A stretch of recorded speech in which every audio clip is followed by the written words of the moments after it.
Bienvenidos. Hoy estamos con la expresidenta, en realidad licencia del PRO, que renunció al cargo para dedicarse de lleno a su precandidatura presidencial de Juntos por el Cambio, con Patricia Bullrich. Ella fue parte del peronismo, comenzó su vida política siendo muy joven, en la juventud peronista, fue parte de Montoneros, vivió en el exilio. A su regreso al regreso a la democracia volvió también y retomó la vida política en ese momento de mano de Antonio Cafiero. En 1993 fue electa diputada por la capital federal y en este cargo, dentro del bloque del PJ, apoyó las políticas adoptadas por Carlos Menem. Luego se unió al FREPASO en 1999 con la llegada de Fernando de la Rúa. Fue la primera mujer en ocupar la Secretaría Política Criminal y de Asuntos Penitenciarios del Ministerio de Justicia y Derechos Humanos de la Nación, y luego de la crisis del 2001 se unió a la Alianza y a la coalición cívica hasta el actual Juntos por el Cambio. Fue además ministra de Trabajo, muy recordada ministra de Trabajo. Nació en la ciudad de Buenos Aires en 1956, es licenciada en Humanidades y Ciencias Sociales por la Universidad de Palermo, hizo una maestría en Ciencias Políticas y Sociología en la Facultad Latinoamericana de Ciencias Sociales y es doctora en Ciencias Políticas por la Universidad de San Martín.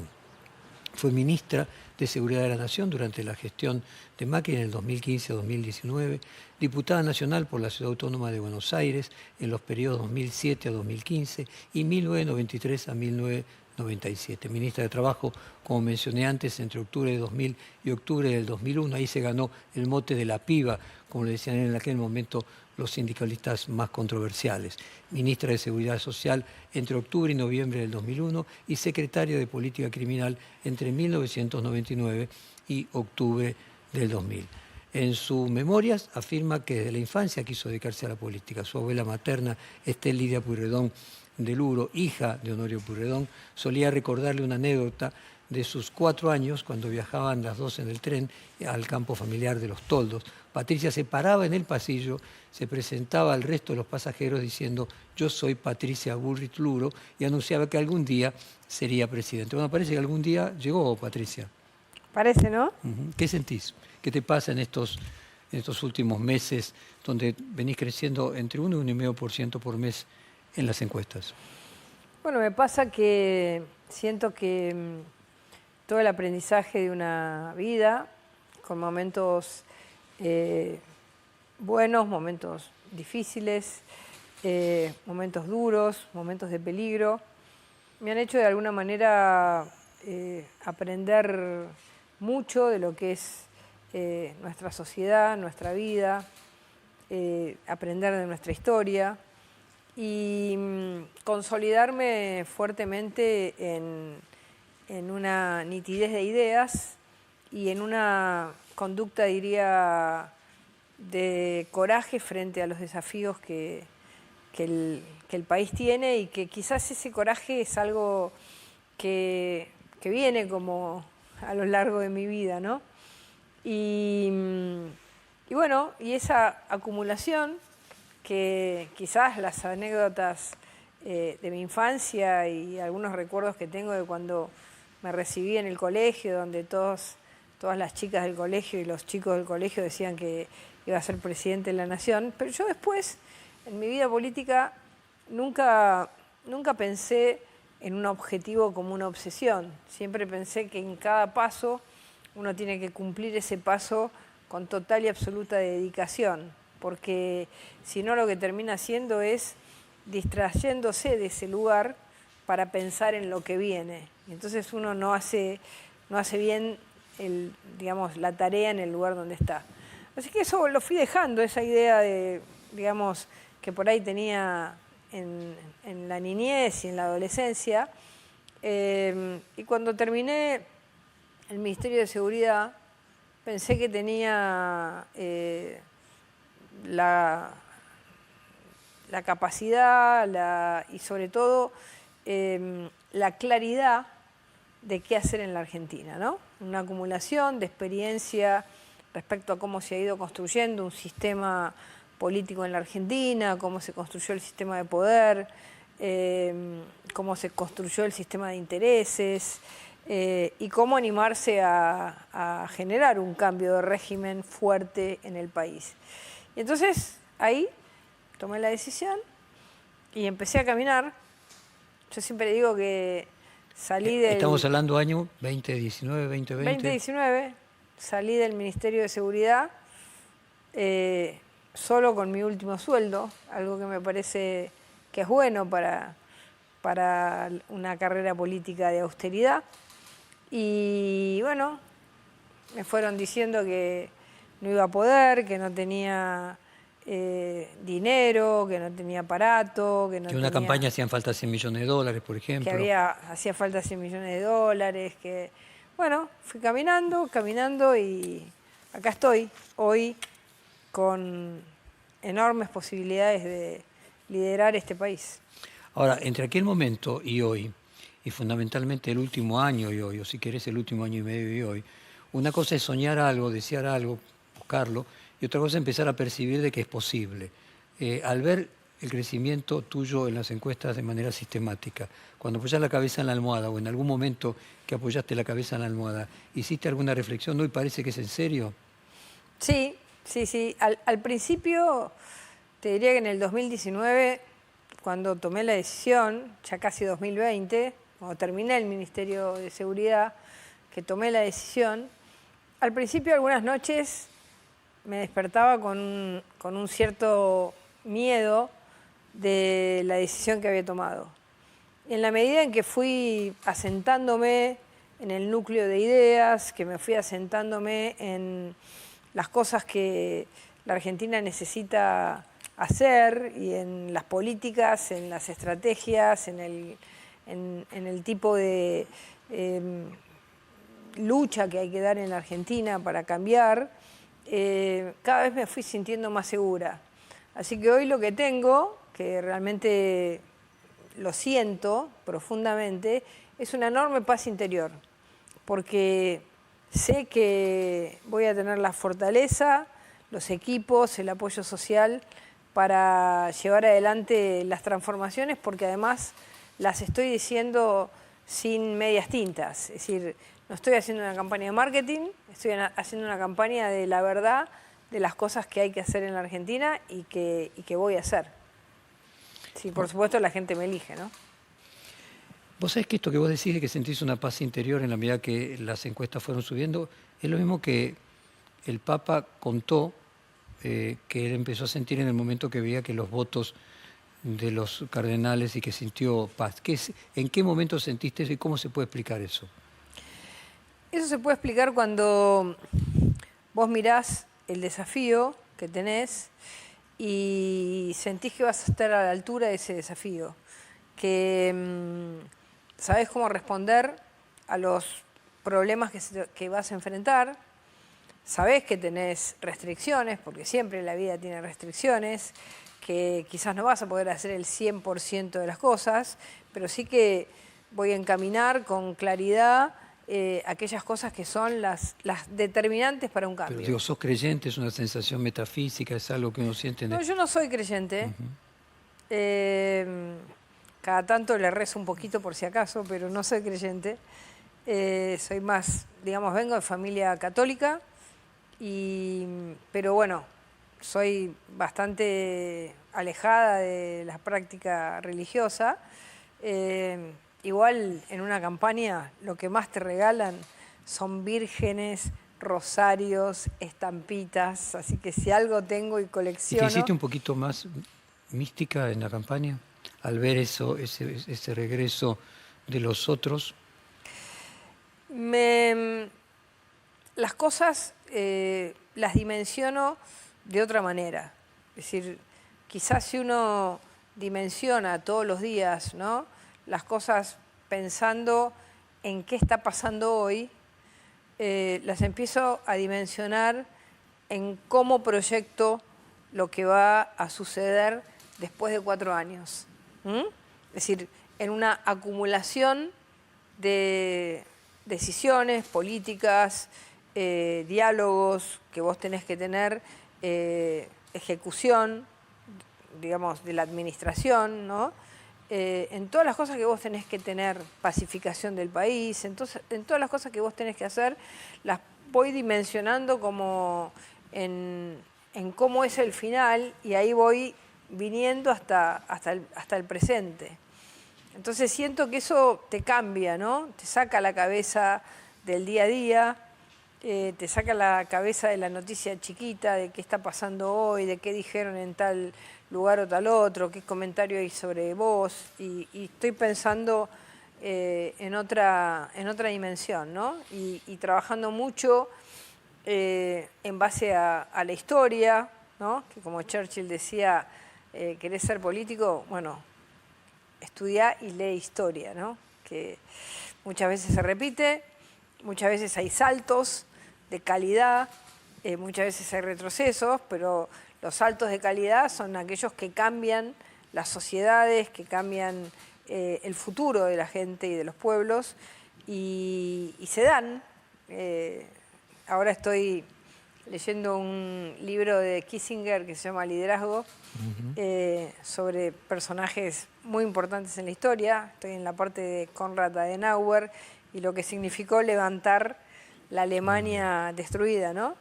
Los desafíos que tenía y cómo fue atando los distintos desafíos a un objetivo de largo plazo, ¿no? Que era volver a Europa. Y realmente es muy, digamos, aleccionador, muy inspirador, ¿no? Vos volviste a la Argentina con el regreso a la democracia. Originalmente tenías adscripción al peronismo.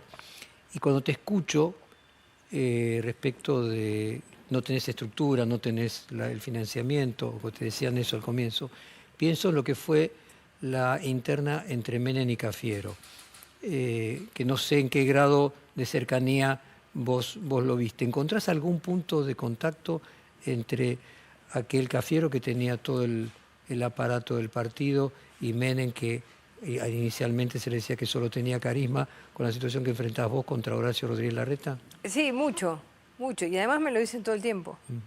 Me lo dice la gente que quizás vivió esa época, me lo dicen periodistas, me lo dicen intelectuales, es decir, que estudian.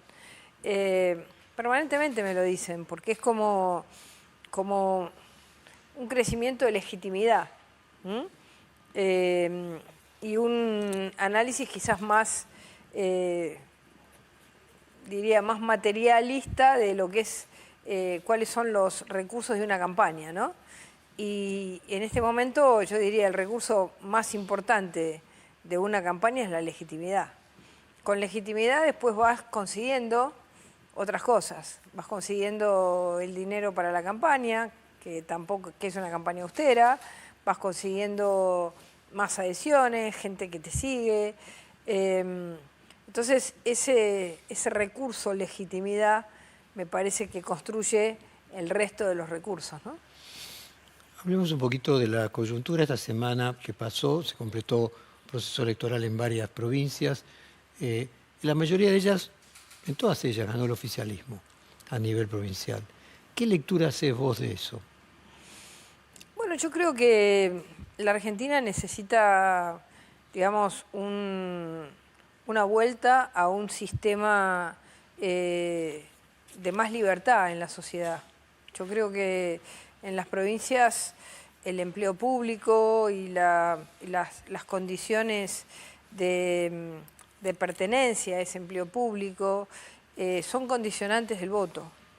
Yo creo que la prensa, el empleo público, generan mucho miedo y hay provincias que antes por ahí uno decía hay una sola provincia feudal. Ahora el concepto del feudalismo se ha extendido a muchos lugares. Entonces, ¿te referías a Formosa originalmente? Sí, o a Santiago, que siempre fue la provincia que se miraba como la más feudal de todas, ¿no? Por caudillos que venían del 60. Me parece que es importante que nosotros tengamos una inyección de republicanismo y de democracia en todo el territorio nacional. Me parece que es una deuda pendiente muy fuerte. Es decir, en vez de ir hacia más democracia. En muchas provincias hemos ido hacia menos democracia. Y creo que ese es un desafío muy importante cuando pensemos en pactos fiscales. Estos pactos fiscales, quizás como los pactos fundadores de la Argentina, los que fundaron nuestra Constitución y nuestra nación, no fueron pactos económicos solamente.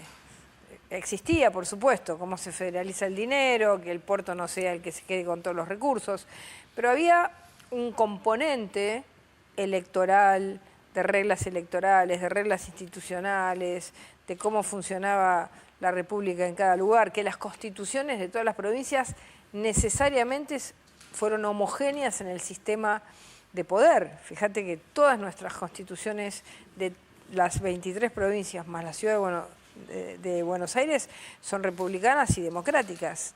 Es decir, que había un core igual. Entonces, me parece que volver a ese respeto tiene que formar parte de un acuerdo estratégico hacia el futuro de la Argentina. Hay que inyectar republicanismo y democracia en constituciones que ya lo tienen, ¿no? Que ya, como en el respeto a la Constitución Nacional, pero... ¿Vos te referís a las reelecciones sucesivas? Reelecciones sucesivas, cambios permanentes de regímenes electorales, control de la justicia, control de la prensa. Es decir, aquellos elementos que hacen a la ejecución de lo que son las virtudes republicanas, ¿no? Pero aún así, en otros momentos, los oficialismos del interior no tenían estos resultados. Te encontrabas con menos confirmación. ¿Podrá haber también, aprovechando los viajes que haces de campaña al interior continuamente, que el interior la situación económica esté mejor que en el AMBA? El interior está muy triste. Vos a cada lugar que vas sentís una tristeza muy profunda. La gente ve en cada lugar, en la medida de lo que cada lugar se sintió o fue, siente una decadencia. Entonces, ese sentimiento de decadencia está en todos lados. Bueno, puede ser que sea distinto. Vos vas a, no sé, el otro día fuimos a Córdoba al acto de lanzamiento de Luis Juez y fuimos después a comer y comés por la mitad del dinero que comés en Buenos Aires, ¿no? Digo, midiendo más o menos algo similar. Y quizás el ingreso esté más o menos en el mismo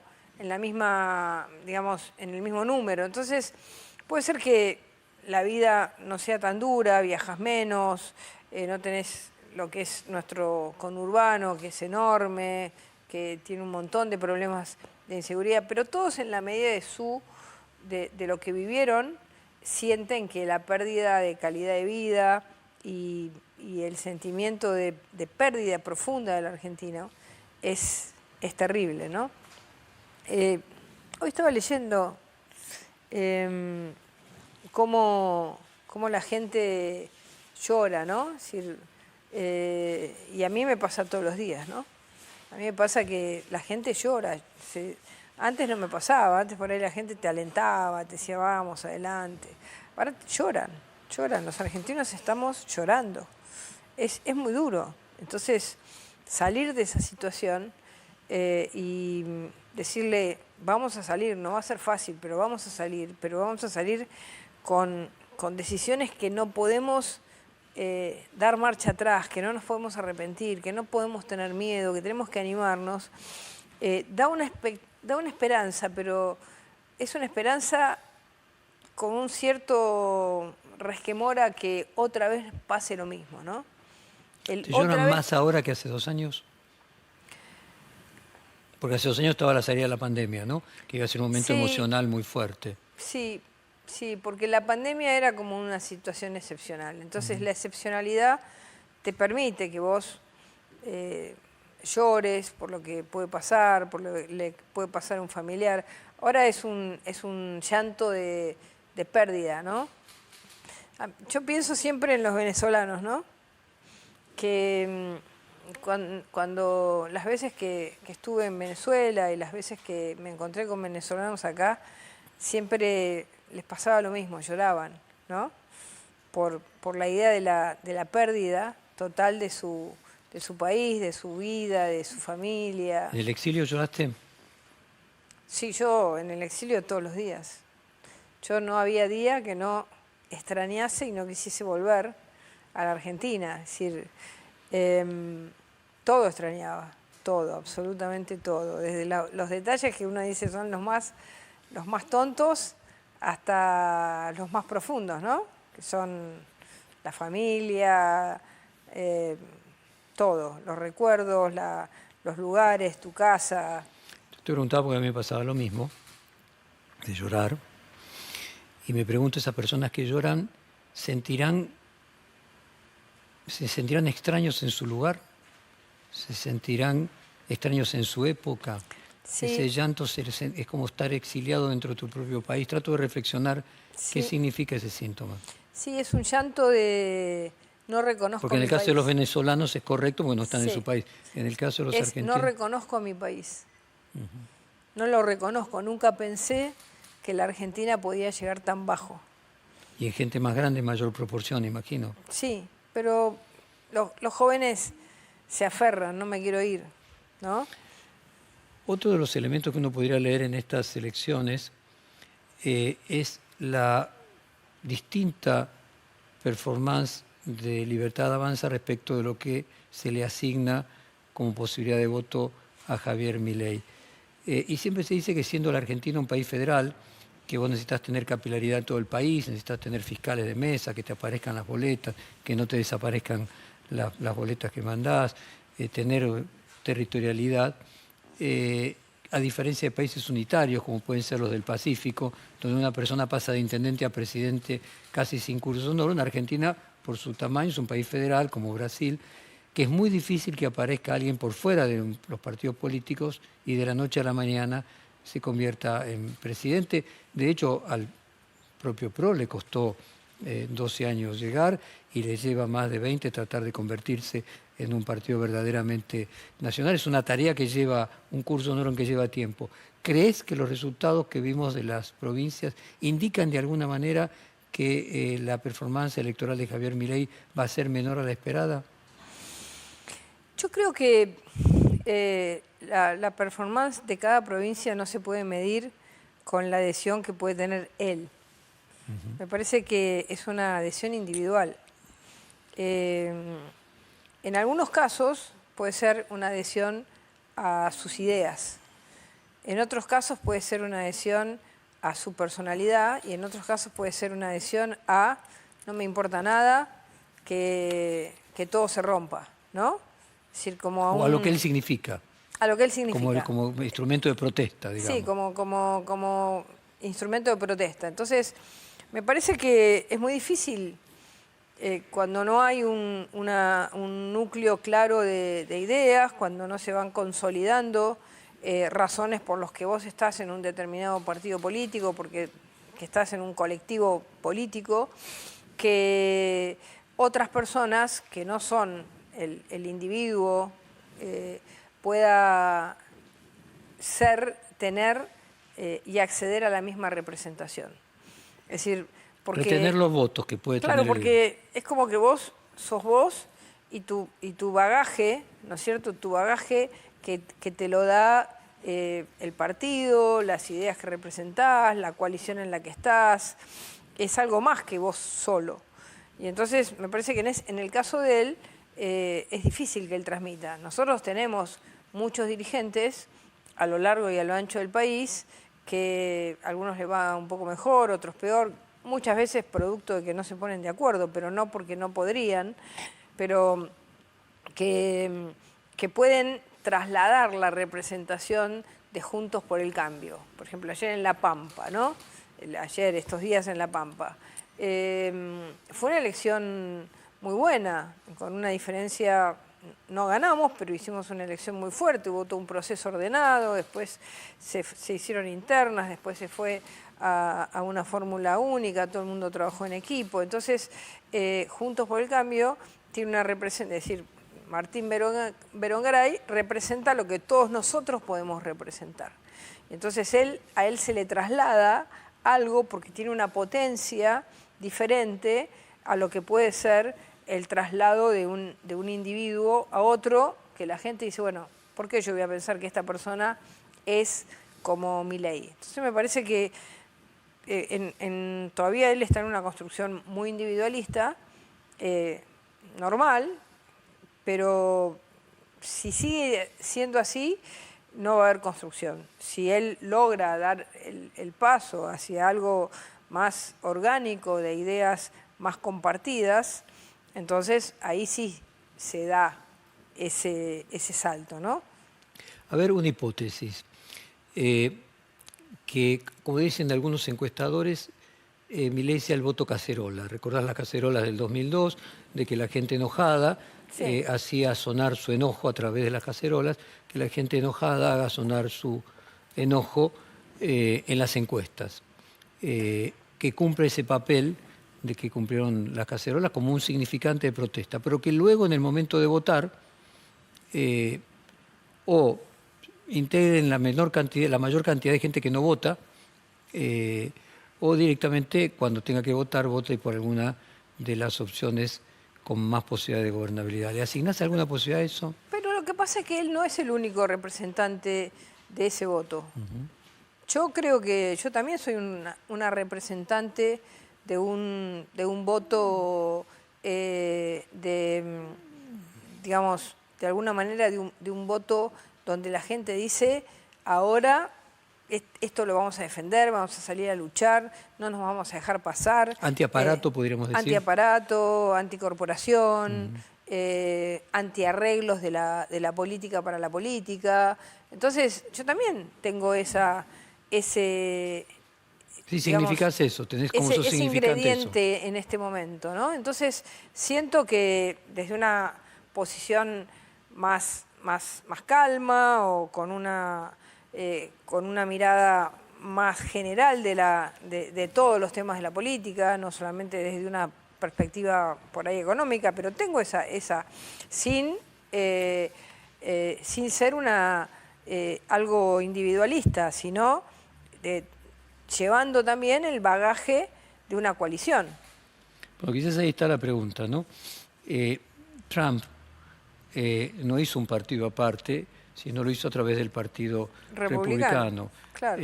Bolsonaro en una coalición de partidos que llevaba más de 25 años sumando legisladores. Vos optaste por hacer esa carrera institucionalmente dentro de un partido. Puede ser que ahí esté parte de la explicación de lo que decíamos, de que a Milei le va a llevar mucho tiempo, porque no se puede construir un candidato a presidente de la noche a la mañana y sin estructura.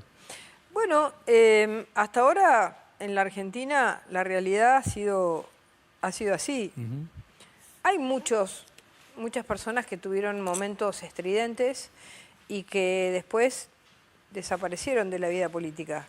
Desde Adelina Viola, que sacó más del 20% de los votos en la Ciudad de Buenos Aires, hasta Domingo Cavallo, que se presentó como presidente de la Nación,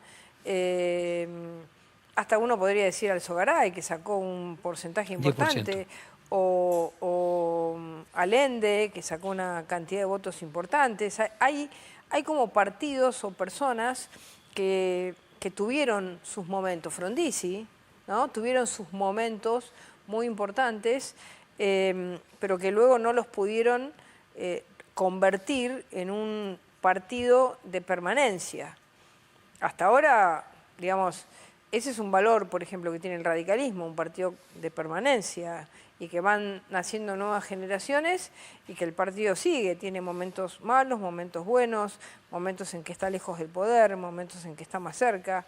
El peronismo con su mirada movimentista, y el PRO es el único partido que rompe la regla de los partidos personas o de los partidos de una sola elección. El PRO viene rompiendo esto y en esta próxima elección podría ser como el gran salto a la existencia de un tercer partido con una vida política que va más allá de su líder fundador. Y eso es una prueba muy importante que está pasando el PRO en este momento, ¿no? Por No, eso pero quizás en algunos momentos la gente dice, pero se van a pelear, se van a matar. No, bueno, hay ciertos movimientos, ¿no? Es como que las capas se van como acomodando, ¿no? Como las capas tectónicas se van como acomodando, porque es toda una novedad, es toda una novedad. El hecho de un partido que ha entrado a la vida política con una estabilidad política en un nacido de una ciudad y habiendo tenido una presidencia, pero que no pudo reelegir y que ahora está a la puerta de poder ser gobierno. Oye, me parece que aquí vale lo que vos decías del radicalismo. Es parte de una coalición en la que integra un partido centenario. También ahí mismo demuestra lo difícil que es solito, aún hasta el PRO, digamos, al propio PT, el Partido de los Trabajadores, a Lula le llevó 25 años llegar a que sea... Totalmente. Y nunca ganó solo el PT, siempre en No. alianzas con muchos otros Y partidos. además ¿no? se tuvo que aliar en su primera, cuando ganó la primera presidencia, se tuvo que aliar y poner de vice a un viejo conservador para que le crean, para que al PT le crean, porque al PT no le creían solo. Entonces tuvo que generar una alianza de confiabilidad que él solo no tenía. Y en ese sentido, ¿te parece que tu vice tendría que ser radical, tendría que ser del interior? ¿Cómo te parece que sería la mejor forma de solidificar esa alianza, esa unión entre los distintos partidos que integran Yo creo Juntos que por la el primera Cambio? característica, más que si es del interior o es radical, tiene que ser una persona que se juegue al cambio con la profundidad que yo vislumbro ese cambio. Me parece que el perfil tiene que ser de un alineamiento muy fuerte a las decisiones que vamos a tomar para cambiar la Argentina. Después, siempre es mejor que sea de la provincia de Buenos Aires o del interior, porque yo soy de la ciudad de Buenos Aires, y si es de un partido político distinto, siempre es mejor. Pero la característica Pero no es fundamental... excluyente. No, la característica fundamental es que sea una persona que tenga una representación y una decisión de cambio que no desperfile la legitimidad social que yo he ido ganando. Al revés, que vaya en la misma dirección. ¿Imaginás que el radicalismo finalmente va a presentar una candidatura, una precandidatura presidencial en las PASO? ¿O imaginás que pueden ser candidatos a vice quienes aparecen como candidatos o precandidatos de candidato del PRO tuyo, de Horacio Rodríguez Larreta? Bueno, a ver, una cosa es qué imagino y otra Sí. cosa es qué querría, Sí, ¿no? las dos cosas decimos. Sí, ¿qué imagino? Imagino que el radicalismo está haciendo un esfuerzo por tener un candidato, porque el radicalismo después de Alfonsín le costó mucho, y después de la Rúa le costó mucho tener candidatos a presidente. Entonces, es un deber ser del radicalismo que tiene que poder reconstruir. Me parece que eso es algo que ellos están buscando y me parece muy lícito que lo hagan. Desde qué veo yo, a mí me parece que nuestro próximo gobierno, si la gente nos elige, tiene que ser de una verdadera coalición. Tiene que estar los partidos, los sectores que integran la coalición, tienen que ser parte real de las decisiones. No tiene que ser partidos consultivos, tienen que ser partidos que integren las decisiones, porque el que integra las decisiones las lleva adelante. Entonces, en ese sentido, me gustan las fórmulas combinadas. ¿Y crees que es posible? Yo creo que sí que es posible, por supuesto. Está esta tensión, ¿no?, entre un radicalismo que quiere tener su propio candidato, porque digamos, después de la Rúa le ha costado poder tener un candidato propio con capacidad de competencia, y es algo muy loable que lo hagan. O sea, ¿le imaginas a Morales que se va a presentar y que no va a ser el candidato a vice No de lo Horacio Rodríguez sé, no sé Larreta? si lo va a hacer, pero creo que él legítimamente busca que el radicalismo tenga un candidato. Y dijiste provincia de Buenos Aires, colocándolo como fuera de la ciudad de Buenos Aires, y ahí aparecen reuniones que vos tuviste con Manes.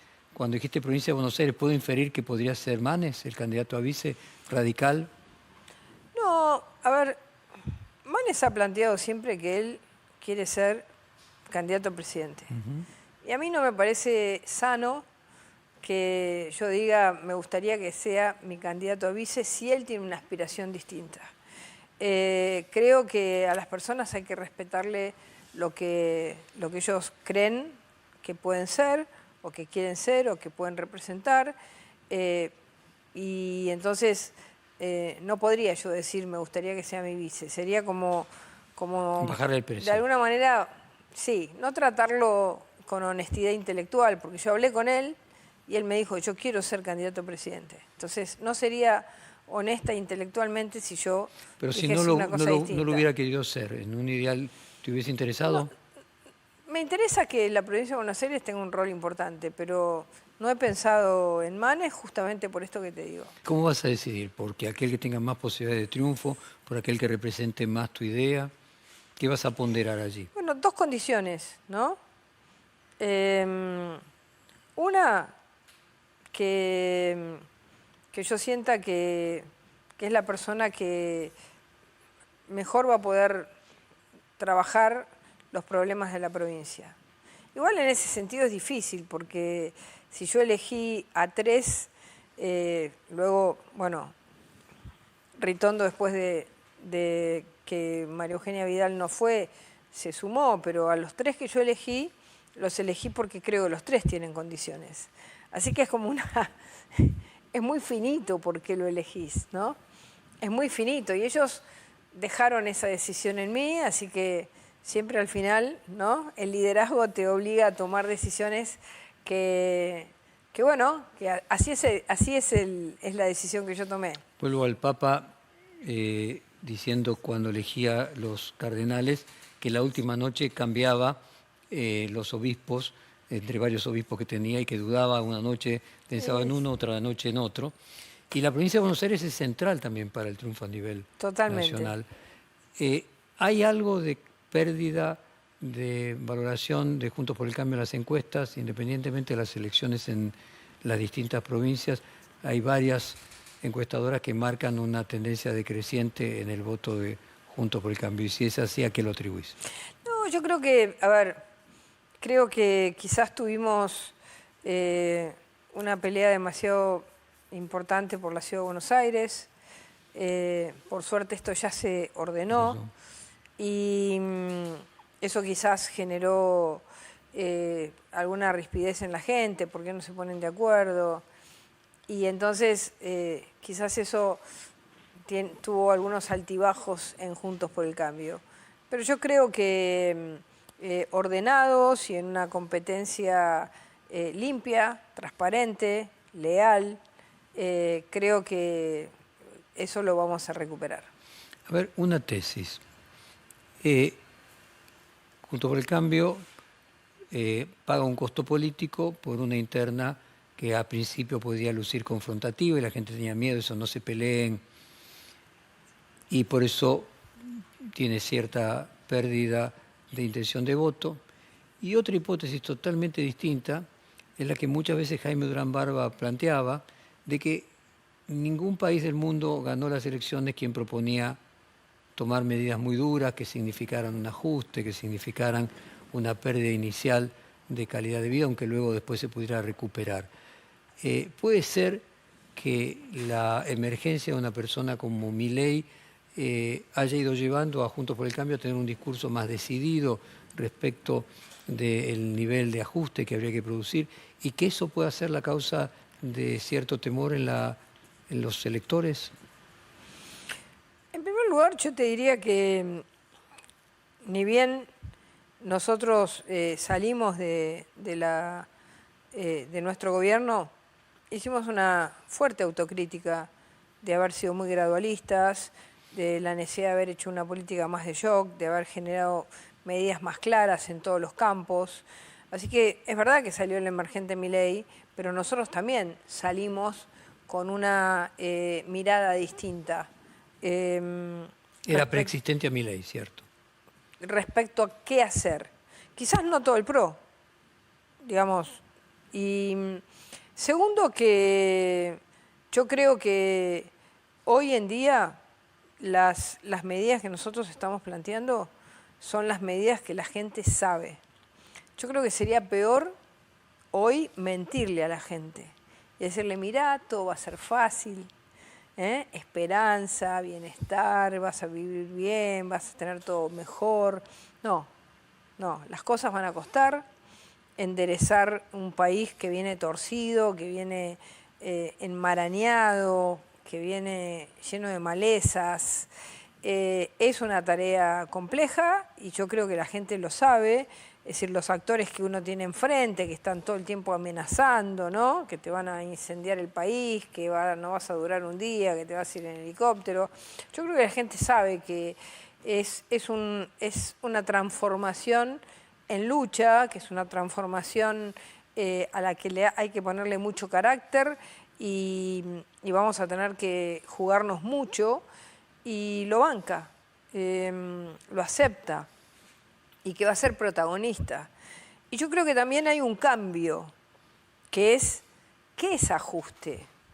Ajustar es achicar un Estado que creció el 100% en los últimos 20 años y que se llevó la riqueza del almacenero, del que tiene una casa de bicicletas, del campo, del gas, del petróleo, de la minería, del que siembra tabaco, que se llevó la plata de todos los argentinos para crear una burocracia 100% más grande, del 23% del PBI al 42% del PBI, 19% exactamente, y que esa burocracia no te dejó absolutamente nada, no te dio más servicios, no te sacó peso de encima para que tengas mejor salud, mejor educación. Entonces, creo que no hay que decir, por lo menos yo no entro en el lenguaje dominante del kirchnerismo. El ajuste es lo que está pasando ahora. La gente está ajustada para seguir creciendo el Estado. Es decir, Massa tenía que venir a achicar el Estado, lo agrandó en este último trimestre. Massa tenía que venir a dejar de emitir, emitió más. Entonces, y eso es la inflación y la pérdida más brutal de esperanza y de expectativa y de dinero concreto que la gente está perdiendo. Entonces, nosotros tenemos que salir de ese discurso dominante. Nosotros no venimos a ajustar, nosotros venimos a desajustar a la sociedad de un Estado que es como una especie de peso muerto sobre el conjunto de la economía y de la vida de los argentinos. Vos decías que si le dijéramos está todo bien, no va a haber esfuerzo, me hace recordar un poco al discurso del año 2015, está bien la televisión, los partidos para todos, dejamos todo todo igual. Hoy no te creerían. Lo que vos decís es que la sociedad que sería inútil porque no te creerían. No, porque es un discurso vacío, es zaraza. Yo creo que si la gente algo no quiere, es discurso vacío, es zaraza. Te voy a dar esperanza, todo va a estar bien. La gente sabe que no está todo bien, la gente sabe, lo ve en su casa, lo ve en su familia, lo ve en la violencia en las calles, lo ve en la degradación de lo público, lo ven en las rutas, lo ven en el transporte, lo ven todo. Entonces, todo el mundo sabe que salir del lugar donde estamos va a significar un esfuerzo, trabajo y, por supuesto, que lo importante es que la gente tenga el horizonte hacia dónde va. Por eso yo te dije al principio que tengo paz, porque estoy pensando en 4 años hacia adelante.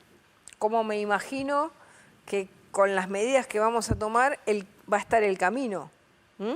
Y creo que hay algo importantísimo, que yo por lo menos lo estoy trabajando mucho. No hay que pensar en las elecciones de medio término. No hay que pensar en las elecciones. Hay que solo pensar en los cambios que el país necesita para salir adelante. Y las elecciones te pueden venir bien, te pueden venir mal, pero la concentración en la elección te desconcentra de los cambios que van a necesitar, digamos, todos los días vos vas a tener que estar conduciendo, ¿no?, por un camino finito, muy finito, donde no te puedes caer, donde no te puedes equivocar, donde tenés que tomar decisiones impositivas, decisiones de presupuesto, decisiones de tamaño del Estado, decisiones de responsabilidad fiscal con las provincias, de responsabilidad institucional con las provincias, de reforma laboral. Tenés que hacer muchos cambios de funcionamiento y simpleza, desmalezamiento del Estado. Entonces, todo eso que tenés que hacer, si te pones a pensar en las elecciones, sonaste. Macri, vos hablabas del proceso de evolución de una organización, el PRO, un partido político.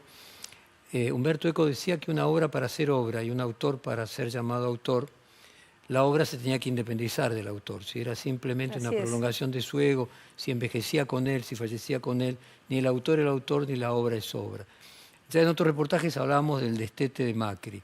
Hoy, en la posición de fortaleza que vos tenés mucho mayor a la que tenías antes, ¿cómo te parece que deberías manejar, si fueras presidente, la relación con el expresidente Macri? ¿Recordás aquello de Felipe González de que eran jarrones chinos que nadie sabe dónde ponerlos?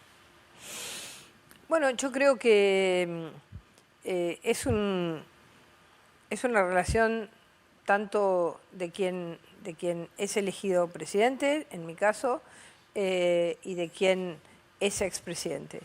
Yo recuerdo un diálogo que tuvo George Bush hijo con su padre después del 11 de septiembre. Imagínate cómo estaba ese presidente. Le había explotado el corazón de su país, con la destrucción de las Torres Gemelas, del Pentágono. No sabía hasta dónde estaba la dimensión de lo que le había pasado. Y entonces George Bush hijo va a ver a su padre, George Bush padre, presidente de los Estados Unidos, y le dice: padre, ¿qué hago?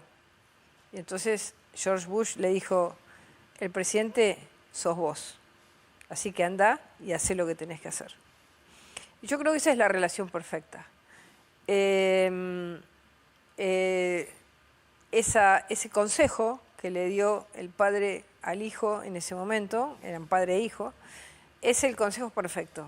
Si vos sos presidente, vos sos el que tiene que decidir en circunstancias, en las más fáciles y en las más brutales y terribles que te pueden pasar. Quizás, en el caso de la historia de Estados Unidos, ese es uno de los momentos más duros de su historia, ¿no? Y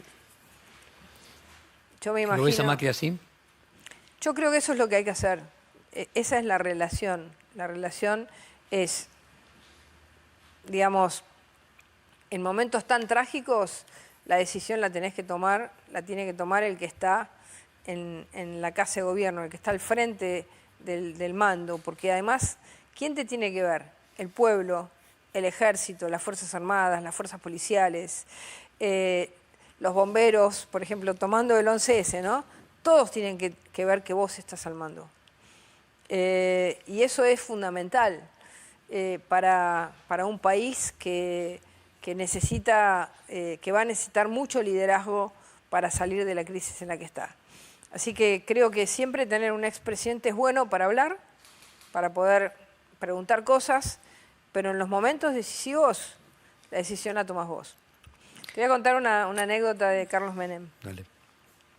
Yo estaba en la Casa de Gobierno el día que estaban tirando contra la Casa de Gobierno desde el edificio Albatros, que, bueno, yo la quiero mucho a la prefectura, pero estaban tirando ese día contra la Casa de Gobierno. Y entonces estaba Menem frente a una televisión, era el levantamiento de Seineldin. Y entonces, en ese momento se acerca Manzano, Jarolaski y varios líderes parlamentarios y le dicen: presidente, tenemos una negociación en ciernes para poder negociar con Seineldin. Y Menem estaba con el control remoto en la mano, ¿no? Y mientras le hablaba, Manzano, que llevaba la voz cantante, Menem con el control remoto en la mano le dice a Ramón, Ramón, ¿me llamás por favor al jefe del Estado Mayor Conjunto? Entonces viene el jefe del Estado Mayor Conjunto mientras los otros le hablaban y le dice: dígale al jefe de las tropas que avance, que la democracia no se negocia. Yo me quedé, dije miércoles, esa es una decisión. Cuando te vienen a decir, podés negociar, y era negociar la democracia, o podés tomar una decisión que mientras te hablan, vos decís, avance, la democracia no se negocia. Ahora, fíjate, creo que estamos llegando al núcleo. Interesante anécdota. Y ahí vamos, que creo que tiene que ver con el tema del carácter. Claramente en el atributo, el primer atributo que aparece asociado a tu nombre es carácter, el primer atributo que aparece asociado a Horacio Rodríguez Larreta es gestión. Entonces ahí nosotros estamos en dos elementos que tienen que ver con el cómo llevar adelante lo que hay que llevar adelante. Hasta el propio Sergio Massa, no estoy diciendo que luego lo vaya a hacer, dice que hay que unificar el mercado cambiario, hay que reducir el Estado. Es decir, en líneas generales hay una cantidad Mejor que decir es hacer. Por eso hay una diferencia entre el qué es lo que hay que hacer y el cómo hacer. Creo que por primera vez en la Argentina hay bastante coincidencia con algunos qué. El punto es cómo. Entonces hay dos atributos para llevar adelante ese cómo. Uno es el carácter, el otro es la gestión. Aristóteles decía, todos estamos de acuerdo con los fines, el problema son los medios, todos queremos ser felices, el tema es cómo serlo. Entonces quiero dejarte planteado para después del corte la pregunta entre carácter y gestión y volvemos de acá a 2 minutos. ¿Cómo no?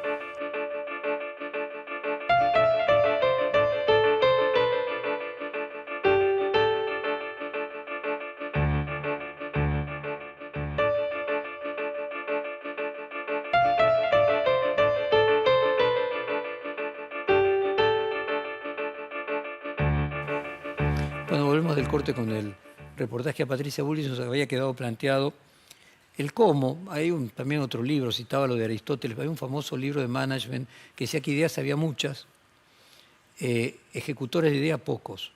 Fue uno de los bestsellers que se llamaba Execution. O sea que hay muchas personas que tienen ideas, el punto es llevarlas adelante. Hay mucha menos gente con capacidades de llevarlas adelante. Y acá lo que se está discutiendo son dos modelos. Un señor que dice que tiene mucha experiencia en gestión y una señora que además de eso dice yo tengo carácter. ¿Cómo podrías sintetizar esos atributos y por qué vos crees que para esta etapa de la Argentina el carácter es determinante? En un país con estabilidad, la gestión puede ser el rasgo más importante que vos podés tener. En un país que necesita salir de una crisis de muchos años, el carácter es el cómo, porque es lo que te permite que vos tomes las decisiones que no son de administración, que no son de gestión, sino que son de transformación de un sistema, que son de una verdadera transformación, de un verdadero salto en la historia de un país. Y yo creo que este es el momento en el que estamos. Y por eso me van a elegir a mí. Me van a elegir a mí por esa circunstancia, porque no estamos en un momento normal de la Argentina. Estamos en un momento que los argentinos sentimos, y por eso te hablaba del llanto, como una crisis terminal. Y en una crisis terminal se elige a quien puede poner coraje y carácter para salir. Coraje, me viene ahora, la raíz viene de cor, de corazón, ¿no? De cordis en Corazón latín. valiente, como esa película, ¿no?, de los escoceses yendo a ganar su patria poniendo todo, ¿no? Entonces déjame cerrar el reportaje nuevamente al principio, esta paz interior que vos decías que sentías, creciente, lo que el Papa llamaba el Espíritu Santo, ¿no?, que le daba tranquilidad. No sé si vos te psicoanalizás, de dónde encontrás lo que llamaría fuerza moral, No me de dónde sale psicoanalizo. ese carácter y esa fuerza del corazón. No sé, yo creo que de toda mi vida, de mi vida, de una vida llena de desafíos, con momentos de peligro, con momentos de crisis, con momentos de alegría, con momentos de tristeza, con aprendizajes, con tener que haberme ido del país y abandonar lo que uno más quiere, y volver y seguir luchando siento que, no sé, me fui forjando. Viste que Hegel decía, vos doctora en ciencias políticas, Hegel decía en el espíritu de la historia de que los líderes eran elegidos por la historia para poder cumplir su rumbo, seguir la flecha de la historia, Sí. en función de los atributos que eran necesarios para cada momento. ¿Se podría sintetizar diciendo de que vos crees que en este momento de la Argentina hace falta una persona con tus características? Sí, estoy convencida. Es un poco determinista la frase de Hegel, pero estoy convencida. Estoy convencida que este momento de la Argentina no es para cualquiera. Patricia, muchas gracias por esta hora de conversación.